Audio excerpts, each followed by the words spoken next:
Let's do this. I'm about to get to this next one, man. I'm excited. Who do we have?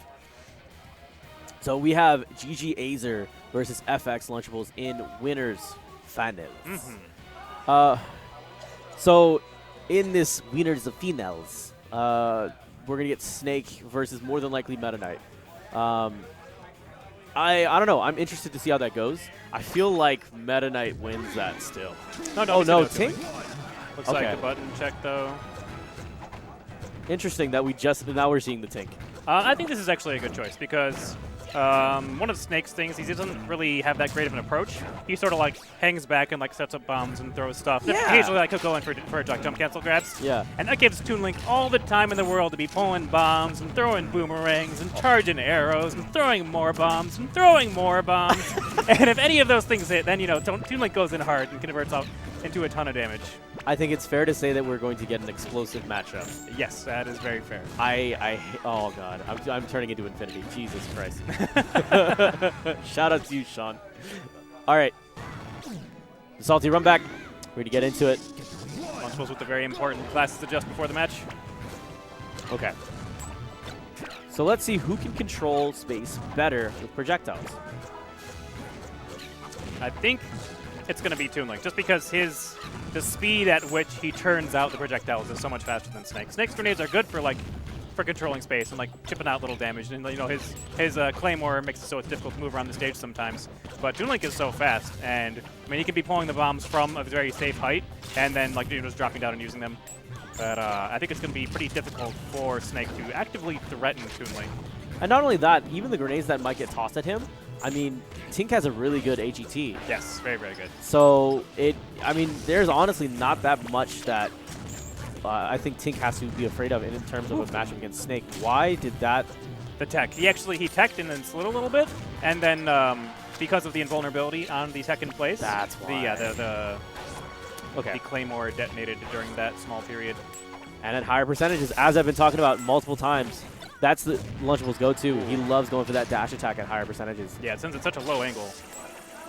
Very good knockback growth on it. Very, very good at setting up edge guards. Azer, though. Azer's saying, I don't own this game, but I can still power shield. What's your excuse? Up B? No. Up smash. Yeah, that down throw has so little knockback growth that is one way he will be finishing opponents off at 5%. One of the grabs, getting the guaranteed up smash follow-up afterwards. God, dude, he's just carpet bombing the stage. Yeah. Jeez, from a very safe distance. And off of that one bomb, 106 damage. That's what I'm talking about right there. Dear God. It's so brutal. What game why are we playing this game? Oh my, why? Okay, that's good. Okay, good power shield. But the Dacus comes up a little bit short, and he doesn't up smash. I don't know if he was trying to shield an up E. I mean, Lunchables is just doing such a good job of zoning. This isn't like necessarily, well, I guess I shouldn't say it's keep out, but zoning. Yeah. And there's a difference, right? There's a difference between Sim versus Ryu. Yeah. You know? Yeah, and I feel like in this situation, Snake is kind of Dalton. Yeah. He's the one who has to play more defensive, play more of the wall game, whereas, Toon like jumps around all over the place. And Could you imagine if Charlie or Guile or Ryu could jump around and throw fireballs at different angles? Oh wait. Goki. Yeah. they created that character. God, I hate this game so much. Akuma.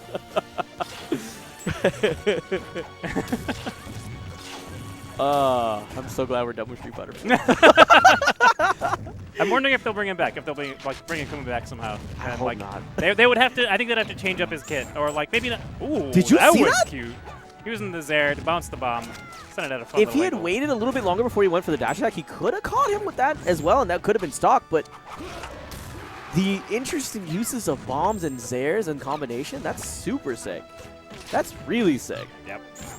Yeah, lots of fun stuff you can do with those maneuvers. Oh, yep. Good damage off the back air. Yeah, and that is one thing Snake has to worry about with his own Claymore. Is sometimes he can put it down somewhere, and it can actually be used as a wall against him as well, since it will detonate when he touches it as well. And yeah, in that situation, Lunchables did a really good job of just moving back past the Claymore, taking positioning, using that time to just chunk bombs and arrows and boomerangs. Disgusting. That was a good finish, though. Okay, so where are we going next? That's the question. Assuming they stick to the same characters. I don't see any reason why Lunchables would swap. I don't see Azer swapping. I mean, he wants to play him with his best character. Right. Yeah, and I don't know if Azer has secondaries that he's played. I have Falcos. Falco? Okay. He has a pocket Falco.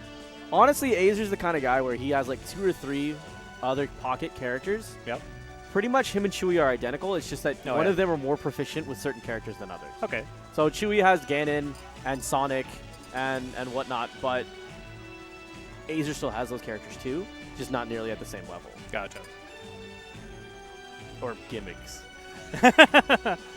Like, Chewie has a really, like, a nice bag of tricks that just ends up working out. Because Chewie ended up winning OZ yesterday. Did he? Yeah, he won OZ. It was him and Zale Grand Finals. BB Hype, we were 5th place. Let's go high roll. Like we are going to get a character switch from Lunchables. Going to try out Meta Knight. This is what I expected the first time. Yeah. 3, 2, 1, so, this is where now we get the opposite. Or... Not sure what's going on. Miscommunication. Okay. Okay, here we go. Game 2. So, as I was saying, this match is going to be very much the opposite. This matchup is, I'm not playing zoning, I'm going to get in that Kulo. Oh yeah, Meta Knight definitely a rushdown character. There's the footstool. That's the kind of stuff that I expect from Lunchables with this character. And I think this fits him perfectly. Lunchables is someone who thinks like at the speed of light. You're right, He's taking in tons of information. He recognizes zone. He understands like what's at advantage, what's at disadvantage, and he has all that information going through super, super quick. And I think it makes perfect sense that you would pick a character that matches that same pace that you think. Exactly. Not to mention that you can go out here and take out all these dirty Snake players that want to just use C4s and come back onto the stage. He can just drop down their Nair. He just takes away their advantage. And he has 4 hops and a shuttle loop afterwards. Like, yeah, it's possible, but Nair does have a decent amount of end lag to it, so he's going to have to be careful where he does, how far out he does go. Because like usually Meta Knight will use the neutral air from the invulnerability directly from the ledge, and it's kind of scary for him to drop any further down past that. And Snake usually, you know, he's setting off his bombs and stuff a pretty safe distance from the ledge. So I think it'd actually be pretty hard for him to find the opportunity to get the neutral air, assuming that Azer recovers a little safely, recovers out. So 3 stocks apiece. 3 stocks apiece. Now, I'm curious to see what else we're gonna get for Azer though. What is his go-to option against a character like Meta Knight? That's one of them. That was cool. Is he looking for particularly a grab game, or is he looking to just cash in spare hits here or there? Because we haven't seen a ton of moments where he's gotten combo games going. He's mostly seems like he's trying to get some free time to set up traps before he can actually go in. Yeah, I guess Meta Knight, a lot of his the combo potential that. There it is. Oh yeah, there's the Nair. The combo potential that Meta Knight, that Snake does have against Meta Knight is off of up throw, off of like a really meaty up B into up air, and that's kind of difficult to land those. Oh, Lunchables alive. Okay, I thought he was going to die from that. But yeah, instead, rather than looking for those options, he's been playing a little bit more defensively, which I think is generally a pretty good idea. A lot of Meta Knight's attacks are crouch cancelable, and Snake is pretty heavy, so he's been taking advantage of that a little bit. Not letting Lunchables get anything started with the forward tilts and down tilts. Okay. Nice stack. Oh, nice! That dimensional cape cutting straight through. Well, he saw. Oh my god! Are you kidding me? Getting clipped by the Claymore on stage. That was fun. He doesn't mind taking the hits from some of these grenades. No. As long as he doesn't have to worry about the threat later on whenever he's at these higher percentages. Oh. Are you kidding me? 2 times now? This guy thinks he's prof? Oh, yep, and that back air will finally seal the deal at 200% off stage. Professor Azer. Oh, gosh. He's not afraid to go in here and try to do some new mechanics. Or try messing around with these grenades and uniques. Lay him down real soft. Okay. Okay, nice down air. That covered a lot of the platform. Not sure there's anything he could have done to get out of that tech chase. You're right. It's nice and wide. Okay, good idea, but it wasn't on the ground yet, so I didn't get the good snooze time. I would rather be above than get caught with that map. Like, being tranquilized is the worst feeling. Yeah. Ah, and a little bit too high to be able to get the double detonation. And we got Disaster level handshake. Do we just... Yes. Okay.